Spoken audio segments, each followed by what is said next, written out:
race. And they're off.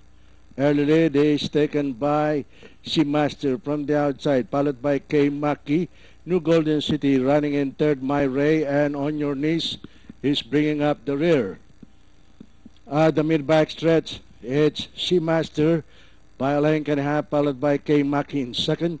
New Golden City running in third by 3.5 lengths. My Ray by another 3.5 lengths, and On Your Knees. Rounding the far turn, there is still Seamaster by a length and a half, followed by Kai Maki on the outside in second. But it's still Seamaster in the lead, followed by K. Maki in second. Running in third is New Golden City by 4.5 lengths.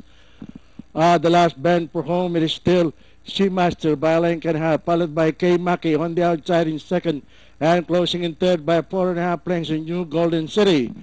The top stretch, K. Maki on the outside and Seamaster by the rail. K. Maki on the outside, Seamaster by the rail, Seamaster by the rail, and on the outside is K. Maki. New Golden City is closing in third on the outside. K. Maki on the outside, and by the rail is Seamaster, K. Maki, Seamaster, K. Maki and Seamaster, and finally at the payoff line, it's K. Maki, Seamaster, New Golden City, My Ray, and On Your Knees. Okay, only the second favorite and crossing the wire first, entry number 2, Kai Maki, unofficial second.